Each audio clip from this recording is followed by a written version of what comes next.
안녕하세요. 오늘도 나는 돈을 벌려고 주식을 합니다. 오돈나주입니다. 어제 국내 주식 시장은 정말 정신없는 하루였습니다. 코스피는 하루 만에 6.37% 급락했고, 코스닥도 4.53% 하락했습니다. 삼성전자는 8.77%, SK하이닉스는 11.53% 떨어졌습니다. 전날에는 코스피가 6.24% 급등하며 7천선을 회복했는데요. 바로 다음날, 상승분을 모두 반납했습니다.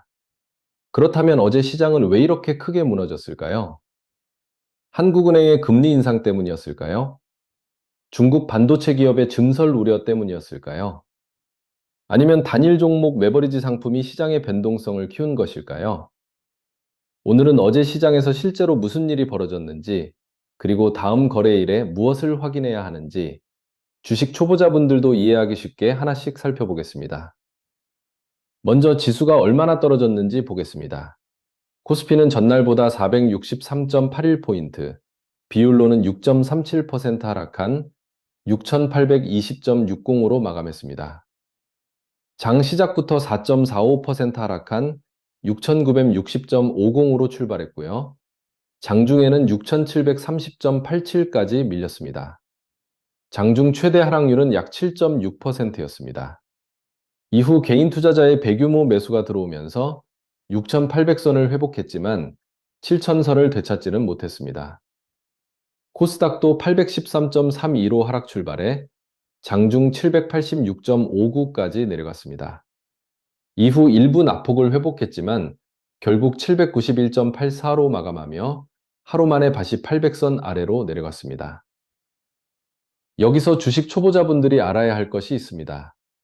전날 코스피가 6.24% 올랐고 다음날 6.37% 떨어졌다고 해서 정확히 제자리로 돌아온 것은 아닙니다. 주가가 100에서 6.24% 오르면 106.24가 됩니다. 그런데 이 가격에서 6.37% 떨어지면 약 99.47이 됩니다. 상승한 이후에는 더 높은 가격을 기준으로 다음날의 하락률이 계산되기 때문입니다. 실제로 코스피는 7월 15일 7,284.41에서 7월 16일 6,820.60으로 내려왔습니다. 다만 이번 주 첫 거래일인 7월 13일 종가가 6,806.93이었기 때문에 결과적으로는 이번 주 초 수준으로 되돌아온 것입니다. 이제 어제 하락의 가장 큰 원인을 살펴보겠습니다. 가장 직접적인 원인은 반도체였습니다. 전날 밤 미국 증시 전체는 상승했습니다. 다우지수는 0.29%, S&P 500 지수는 0.38%, 나스닥 지수는 0.62% 올랐습니다. 미국 생산자 물가 지수가 시장 예상보다 낮게 나오면서 추가적인 긴축 우려가 줄었기 때문입니다. 그런데 반도체는 정반대로 움직였습니다. 필라델피아 반도체 지수는 2.08% 떨어졌고, 마이크론은 8.02%, 샌디스크는 8.12%, AMD는 3.46% 하락했습니다. 국내 시장에 중요한 것은 미국 증시 전체의 상승보다 마이크론을 비롯한 메모리 반도체의 급락이었습니다. 삼성전자와 SK하이닉스도 메모리 반도체 기업이기 때문에 마이크론 주가가 급락하면 국내 반도체 투자 심리에도 직접적인 영향을 줍니다. 메모리 반도체에 대한 우려는 크게 세 가지였습니다. 첫 번째는 미국 데이터 센터 투자 지연입니다. 미국 일부 지역에서 전력 요금과 환경 문제로 데이터 센터 건설이 연기되거나 중단될 수 있다는 내용이 나오면서 AI 인프라 투자가 예상보다 느려질 수 있다는 우려가 생겼습니다. 데이터 센터 건설이 늦어지면 서버에 들어가는 HBM과 DRAM, 그리고 SSD 같은 메모리 수요도 예상보다 늦게 발생할 수 있습니다. 두 번째는 중국 창신 메모리, CXMT의 증설 우려입니다. CXMT가 약 85억 5천만 달러 규모의 상장을 추진하고 조달한 자금을 생산 능력 확대에 사용할 수 있다는 소식이 나왔습니다. 메모리 반도체는 공급이 조금만 늘어도 제품 가격이 크게 흔들릴 수 있는 산업입니다. 중국 업체의 생산이 확대되면 삼성전자와 SK하이닉스, 그리고 마이크론이 형성하고 있는 메모리 시장의 과점 구조가 약해질 수 있습니다. 또한 범용 D램 가격과 장기 공급 계약 협상력에도 부정적인 영향을 줄 수 있다는 우려가 반영됐습니다. 세 번째는 메모리 가격이 정점에 가까워졌다는 우려입니다. AI 투자 확대로 메모리 가격이 크게 올랐지만 시장은 이제 현재의 높은 가격이 계속 유지될 수 있는지를 의심하기 시작했습니다. 다만 여기서 주의해야 합니다. 이것이 메모리 업황이 이미 꺾였다는 확정적인 증거는 아닙니다. 현재 확인된 것은 데이터 센터 투자 지연 가능성과 중국 업체의 공급 확대 우려가 주가에 먼저 반영됐다는 것입니다. 실제 업황이 꺾였는지는 앞으로 발표되는 메모리 가격과 빅테크 기업의 설비 투자, 그리고 삼성전자와 SK하이닉스의 실적을 통해 확인해야 합니다. 반도체 하락은 국내 지수에 그대로 반영됐습니다.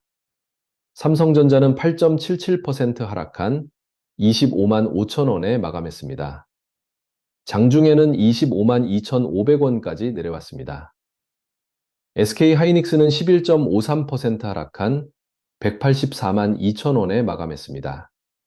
장중 저가는 182만 1,000원이었습니다. 전날 삼성전자는 6.27%, SK하이닉스는 8.83% 상승했는데요. 하루 만에 전날 상승폭보다 더 크게 떨어진 것입니다. 삼성전자와 SK하이닉스는 코스피 시가총액에서 차지하는 비중이 매우 큽니다. 쉽게 말하면 작은 종목 여러 개가 올라도 삼성전자와 SK하이닉스가 동시에 10% 안팎으로 떨어지면 코스피 지수는 버티기 어렵습니다. 반도체 관련 종목도 함께 하락했습니다. 한미반도체는 10.02%, 삼성전기는 9.62%, SK스퀘어는 12.3% 하락했습니다. 코스닥에서도 주성 엔지니어링은 10.31%, 이오테크닉스는 10.65%, 심텍은 11.68%, 파도는 11.89%, HPSP는 8.99% 떨어졌습니다. 반도체 대형주만 하락한 것이 아니라 장비와 부품, 기판과 펠리스까지 매도가 확산된 것입니다. 그렇다면 누가 이렇게 많은 주식을 팔았을까요? 코스피에서 개인은 약 3조 6,581억 원을 순매수했습니다. 반면 외국인은 약 1조 3,910억 원을 순매도했고요.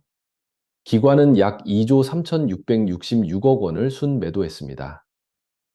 특히 기관 가운데 금융투자의 순매도 규모가 약 1조 5,080억 원으로 컸습니다. 코스닥에서도 개인은 약 4,467억 원은 순매수했지만 외국인은 3,065억 원, 기관은 1,562억 원을 순매도했습니다.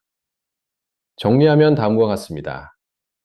개인이 외국인과 기관이 던진 물량을 대부분 받아낸 시장이었습니다. 이것을 단순히 개인은 틀렸고 외국인은 맞았다고 해석하면 안 됩니다. 다만 지수가 안정적으로 반등하려면 개인의 저가 매수만으로는 부족합니다. 외국인과 기관의 매도가 줄어들거나 다시 순매수로 돌아서는 모습이 필요합니다. 특히 삼성전자와 SK하이닉스는 외국인 수급의 영향이 크기 때문에 외국인 현물 매매와 반도체 선물 움직임을 같이 확인해야 합니다. 한국은행의 기준금리 인상도 살펴보겠습니다. 한국은행은 기준금리를 연 2.5%에서 연 2.75%로 0.25%포인트 인상했습니다. 한국은행은 수출과 투자를 중심으로 성장세가 강화되고 있고 물가가 상당 기간 목표 수준을 웃돌 가능성이 있으며 금융안정 위험도 계속되고 있다는 점을 금리 인상의 이유로 들었습니다. 금리가 오르면 기업의 자금 조달 비용과 가계의 대출 이자가 올라갑니다. 또한 미래의 이익을 현재 가치로 환산할 때 적용하는 할인율도 높아지기 때문에 일반적으로 고평가 성장주에는 부담이 됩니다. 하지만 어제 폭락을 전부 금리 인상 때문이라고 설명하는 것은 정확하지 않습니다. 금리 인상 가능성은 시장의 상당 부분 알려져 있었습니다.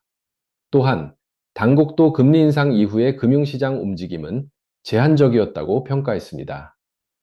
원인의 우선순위를 정해보면 첫 번째는 미국 메모리 반도체 급락입니다.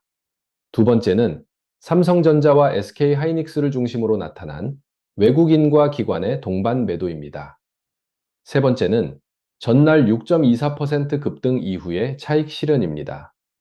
네 번째는 레버리지 상품과 프로그램 매매가 만든 변동성 확대입니다. 그리고 다섯 번째가 한국은행의 기준금리 인상 부담입니다. 금리 인상은 분명 부담 요인이었지만 반도체 급락을 촉발한 가장 직접적인 원인은 아니었습니다. 이번에는 단위 종목 레버리지 상품을 살펴보겠습니다. 금융당국은 어제 단위 종목 레버리지 상품에 대한 보완 대책을 발표했습니다. 앞으로 관련 상품을 매매하려면 기본 예탁금이 기존 1,000만 원에서 현금 3,000만 원으로 올라갑니다. 주식 같은 대용증권도 인정하지 않고 매매 단위는 한 주에서 20주로 확대될 예정입니다. 기본 예탁금 상향은 8월 5일쯤, 현금 요건 강화는 8월 19일쯤 시행될 예정입니다. 레버리지 상품은 기초 종목이 하루 5% 오르면 약 10% 움직이는 방식으로 일간 수익률의 배수를 추종합니다. 문제는 운용사가 매일 목표 배율을 맞추기 위해 기초 주식과 파생 상품을 다시 조정해야 한다는 것입니다. 주가가 급등하는 날에는 추가 매수가 발생하면서 상승폭이 더 커질 수 있습니다.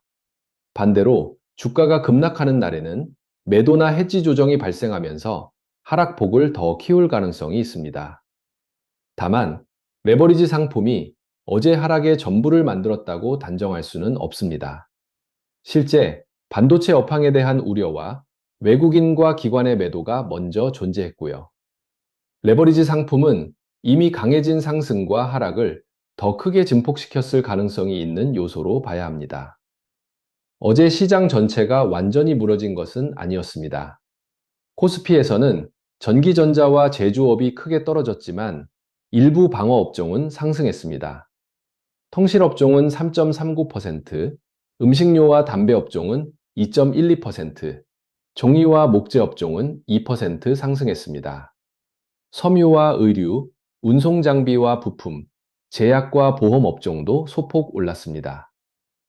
도널드 트럼프 미국 대통령이 미국 해군력 재건 과정에서 한국 조선업체와의 협력을 언급하면서 한화오션과 HD 한국조선해양, HD 현대중공업, 삼성중공업 등 조선주가 상대적으로 강했습니다.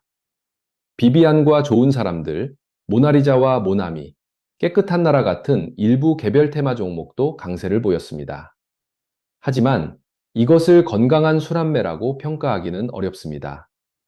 건강한 순환매라면 반도체에서 빠져나온 자금이 조선과 바이오, 2차전지와 로봇 같은 여러 업종으로 고르게 이동해야 합니다.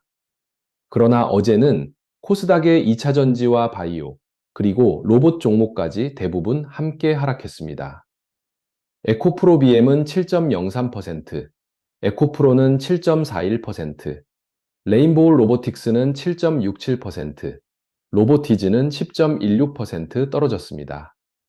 알테오젠과 리가켐바이오도 약세를 보였습니다. 따라서 어제 시장은 정상적인 순환매가 나타났다기보다 방어주와 일부 개별 테마로만 자금이 피신한 시장에 가까웠습니다. 이제 코스피 6,800선을 살펴보겠습니다. 코스피는 장중 6,730.87까지 내려갔다가 6,820.60으로 마감했습니다. 일부에서는 6,800선이 중요한 기술적 지지 구간으로 작용했다고 평가합니다. 하지만 6,800을 무조건적인 바닥으로 보면 위험합니다. 지지선은 주가가 반드시 반등하는 가격이 아닙니다. 매수세와 매도세가 다시 충돌하는 가격대입니다. 한 번 지켰다고 해서 바닥이 확정되는 것도 아닙니다. 앞으로는 새 구간을 확인해야 합니다. 먼저 6,800선을 종가 기준으로 지켜내는지 확인해야 합니다. 그 아래에는 7월 16일 장중 저점인 6,730.87이 있습니다. 반대로 지수가 반등할 경우에는 7,000선이 첫 번째 심리적 저항으로 작용할 수 있습니다. 6,800을 이탈하더라도 곧바로 시장이 끝났다는 의미는 아닙니다. 그러나 6,730선까지 깨지고 거래량을 동반한 매도가 계속된다면 추가 하락 위험이 커집니다.